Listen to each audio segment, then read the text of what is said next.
nice and bold.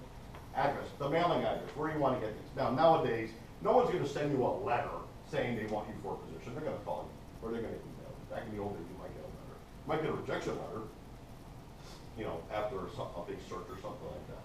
So again, you want to have the type of thing. I guess I need to change that, right? That was Brock's UTPA. I'm using the UTP, I'll get in trouble. So, here's your education. Jump it right out, Bachelor of Science, have it in bold. Let them know what you have. Put it in order. The major in environmental science, they had a concentration.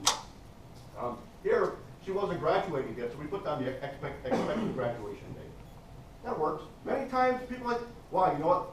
We really want a person with their degree, but man, you're really good. All right, who cares? We'll hire you anyways, as long as you finish, you guarantee within a certain period of time you're gonna get your degree. If they want you bad enough, then unless they are totally bound by certain type of rules, by the, if like a state job or a federal job, they'll do that, okay? They were an honor student, so they put down their honors thesis. Okay, so a little bit different. So again, don't be intimidated because this is like the uber student in the world. You know, she did a bunch of different type of certifications. Some were in my class, some were outside of my class. She actually came with me when I was trying to get certified. She's like, oh, I want to learn that stuff too. So she came with me and learned some different type of thing. So she learned to become a certified water monitor. And she also did the certified Texas watch thing. This is one that she did in my class. She did a bunch of different type of stuff on the dean's list, member of different honor societies, all these different type of things. So she put that down too. All right. When I was in college, I was on both dean's lists. You know, the good one and the bad one. The bad one you don't want to be on more than two semesters in a row, and you usually get booted out. So, but I've been on both dean lists when I was in college. So all these different type of things. The other thing we do is you want to make sure when you do this that you have all the information. You know, and a lot of my students forget this all the time. They'll put down they got the Texas Water Stewardship Certification. They don't put down the date they got it, and they won't put down the organization or where they got it from. You want to have all this information, okay? And the problem is, you know, look it up and keep it. So there's that. Then look at what we do with the coursework. Rather than have it the other way, I thought of putting it like in a table or something like that. Put it in a table. Don't try to use tabs. The table's a lot easier to do because you can do it. You can do the shift, enter, and make it all nice. So here I have environmental science, biology, and geology. And there were some ones that she was, well, I haven't finished it yet. What should we do? Yeah, how about put down in progress? All right? Or did they know that you're going to take it? And that way, if there's like, look, we want you to have knowledge of this, this, and this. You can say, all right, I've taken these courses, but I'm planning on taking this. Okay? And that way they know that you have that as part of your plan. Here they have the different types of experience, that they were a research assistant. Here they use the word environmental, that they're part of the biology department. What they did, what they worked with me on. They also did stuff in environmental geology. Now, there's a little bit different because what you can do is, it's actually called a functional resume. If you don't have the experience, well, it's amazing because you do gain skills and experience in your coursework. All right? If you take any of the chemistry classes, and you take those labs, you're learning really cool specific skills. And of course, if I ask, all right, well, what did you learn? What, you took organic chemistry lab, yeah. Well, what did you do in it? I don't know. Well, tell me what you did. What are those skills? Did you learn how to distill? I never took organic chemistry because I was working with it. So I took social insects instead, of course. But that's what you want to do. So here's an example. You got the name of the course. You got the department. You got the school again. You got the year you took it, and you put down what you actually, you know, what is relevant that you learned in that course relating to the position. And it works. It's called a functional resume. All right? So there's a good example of a course. Here's another one she has, geomorphology, and she writes down. She learned the scholar stream order hierarchy, borehole analysis, and field interpretation, topographical maps, and learn a morphological history. Very specific skills that she hasn't gotten on the job, but she can bring those to a job. So that's what's known as a functional resume. Okay? At the same time, we split things out a little bit because you can put this in experience too if you don't have a lot of different experience. But she really wanted to be she wanted to get a teaching position also when she was going for her PhD, and that's what she's doing because she wants to be a professor. So here she wrote down that she's had several different positions as a teaching assistant. And so again, put down rather put down teaching assistant, put down geology teaching assistant. She taught general geology. So geology, the department, the school, the date, same type of thing. All right. And then that shows that they've had that background, particularly, so she was able to start teaching right away. So she was lucky, because when she got they gave her everything, and they gave her a position where she could teach, and then they gave her a research position in the summer. So she was able to work year-round now to doing all this type of stuff. She also did a presentation. She went to the Texas Academy of Sciences, something that you guys, how many of you heard of Texas Academy of Sciences? One person. Have you ever been to one? Yeah. Yeah. They are a great start for all of you. It's not just because I'm part of it, but because it's a student-centered, really student-centered type of presentations, oral presentations, and poster presentations. They give away a bunch of money. You can actually win $1,000. And they also have research awards. They have presentation awards. They do a lot. They give away thousands and thousands of dollars every year to students at the yearly banquet. What happens is that most of us go. You can always find someone to room with. You can always find someone to get in a car with. They have all the different fields: chemistry, physics, math. All these different types of fields are all there. It's amazing how many people either won't go to it, or if they do, they won't do it. You know, this year, because I go every year, they had the graduate awards. And you know how many people signed up for it? Only 13. The odds were pretty good you were going to get some money if you did a halfway decent job with odds like that. And so, and of course the rule is you have to be at the banquet to get the money. But why would you want to be at the banquet at the end anyway, but you have to go. And it's always somewhere in the state. It's always somewhere in Texas. So, so I suggest going. It's usually cheap. You know, a way to do it. So that's what she did. She got thing.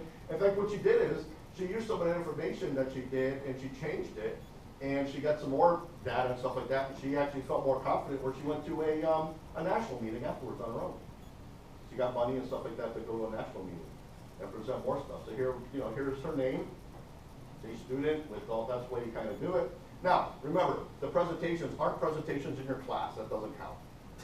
That doesn't count as professional presentation. Oh yeah, I presented in whatever class. Going to a conference doesn't really count.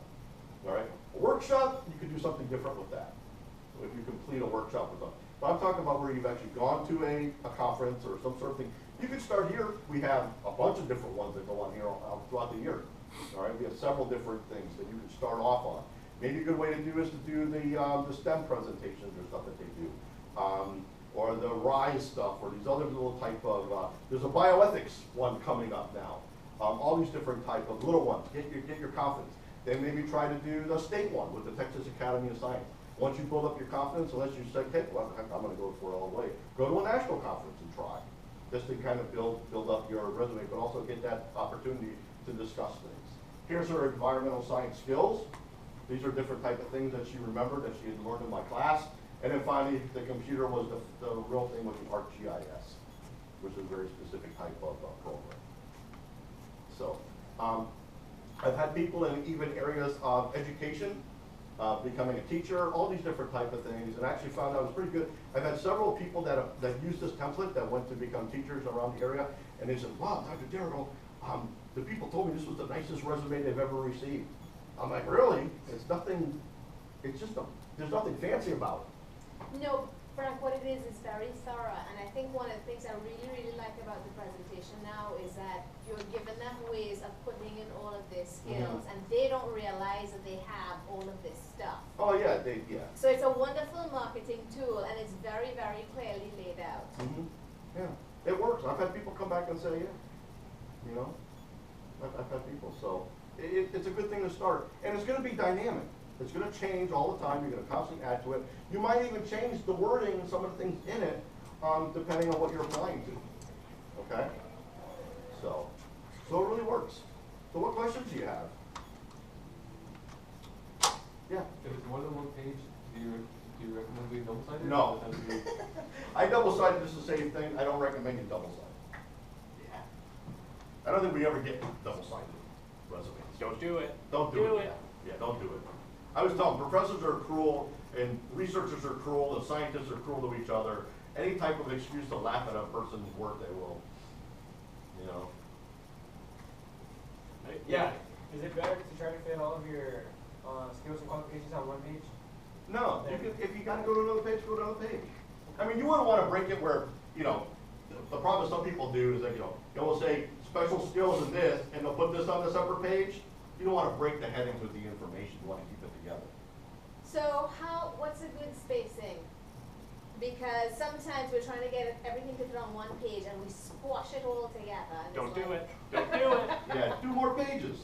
Okay. I mean, I don't think in the sciences, and there's ever really a big limit on putting stuff like this. Where there might be a limit for you guys is if you have to transform some of this information into an online application if you're going to graduate school or something else. But most of the time, even there, they just upload a PDF. But in applications, like when you're doing personal statements and all that, that's a whole other lesson. If you're doing all these personal statements or narratives or stuff like that, they may have a certain word limit and stuff like that that you need to make sure you do. But most of the time with resumes, I don't think so. And anything that's printed, a good general rule is 1-inch margins, Yeah, minimum. 1-inch margins, yeah. That's kind of like the standard manuscript format, and anything below that is just looks bad. Yeah, I always just use 11 or 12 point font. I single space the stuff. I actually put sometimes I'll put an extra line in between here and the big headings. Now with one line between the little headings in terms of subheadings. If this was really crunched and started to be on a second page, a third page, I wouldn't put that on a third page. I probably would play with the margins to make them 0.75. Unless I'm just going to take this ruler out. That's only with the grad school. Yeah. Would you make, what changes would you make on this template for an engineering major? I would do the same thing. Okay. Yeah, civil engineering. I mean, my whole life I've worked with engineers. I'm the weird one. I'm the one that does the engineers come up with the designs. They want to put it on a site. I figure out what permits they need, and I figure out where they should put it, and what the potential impacts or enhancement might be to that area. And so I worked with engineers my whole life, and it works. Yeah. This is another question. No, Well, this is okay. no opportunity. So for conferences and job fairs and stuff like that, how do you feel about those resume business cards that they hand out? Like people have those. Have you seen those? What was the point? They had the Resume what? business cards. Yeah, they're like little business cards. They have your picture and your resume on there. Well, not your whole resume, right? Just like. Yeah, like your Well, info I mean, and, business cards in general are good. At conferences and things like that to let people know, but I mean, in science, I can't imagine going up and handing one of those to someone. In a STEM field, yeah, I mean, I've never, the point of a business card is to give somebody a tangible reminder that they've met you and to provide your contact information. this is a business card, it's a mini resume on it. Yeah, a mini resume. That sounds that like a business thing. Yeah, I mean, for me, I don't think look, if your resume fits on a business card, you're screwed. Because you haven't done shit. What I have seen, really. what I have seen that I kind of like actually is, and this is kind of a nice trick if you can get the printing done right, is on one side you have your basic business card information, your name, your email, institution, that kind of thing. What I've seen one person do is basically take an image that's related to the kind of work that you do. So I saw this from somebody who was at like a neurobiology conference, which is kind of where I am. And on the back he had I think it was a he in this case. He had a picture of some recordings of action potentials, or a rat running a maze, or something that indicated the kind of science that this person did. Just a single image, right? So that this way you could flip it over and it's like, oh, this was the mouse guy I met versus this was the fish guy I met. Yeah, I've right? seen it too where they might, on the other side, they might put just really quick some of their research interests. Yeah, something like words. that. So me, I would put down biomonitoring, I might put down best management practices, I mean, something quick like that. So I can attend a conference in the fall for finding a job or whatever for engineers, And so, like, would you recommend that, like, of course, I'm gonna have to pick one, that I also maybe do the business card thing? Is it fun? Like, I maybe would talk to do other this professors and things and people that go to that conference. Okay, You know, talk to the conference organizer, send them an email. okay. Like I said, business cards are good, and you can get, go over to Staples or Office Depot or someplace and get the ones that you can just run through a printer, and you can make your own. Or Vistaprint. Yeah. Vistaprint's really cheap. You get them It's for free. It's that cheap to make business cards that there's Yeah. kind of no reason to not have any. Just for contact information. Okay. Yeah. What other questions? Play with it. Play with it. Like I said, you can always work with different people that you know, and your teachers, your professors, the people you might be working with to see how to fix it. The other thing that's really important to do is, which is, and drives me nuts even with my stuff. They are the worst things in the world to proofread. And make sure you don't have weird things or you have a stray whatever or something like that. Because that will kill you. Yes, it can kill. Typos will kill you. Some people will really be picky on that. So always have someone else or a friend or someone like that. Don't come to me because I don't want to do it. I don't want to proofread your thing. I'll help you with it, but I don't want to proofread it. Because But yeah, look over that type of stuff. Because remember that you're in a stack, and the first thing anybody wants to do is shorten the stack. And so they're going to look for an apostrophe in the wrong place is a reason to take that application out of the stack. That's all they're doing, right? And that's the first pass. Yeah, So your first thing that you want to do is not give anyone a reason to take you out of the stack. And an apostrophe in the wrong place does that. I A find misspelled mistakes- word does I that. find mistakes constantly on my CV. I'm like, oh, there's a straight period. Or what I'm doing is, I have everything here, and, or something like that, and I'm not using periods at the end, and then I'm using a period again. Like, here's a good example, look, here's a period at the end of this bullet. but And you none don't of the have it. others. Yeah. Bad instructor. You want to be consistent. Yeah, I probably should fix that, but I wanted to point that out. You want to be consistent. Maybe I should make that, but I wanted to show you that that's one of the things you want to, as long as you're consistent, that's okay. Even though the trend is in technical writing not to have periods after bullet letters. And look for examples. Look at your professional societies. When I was learning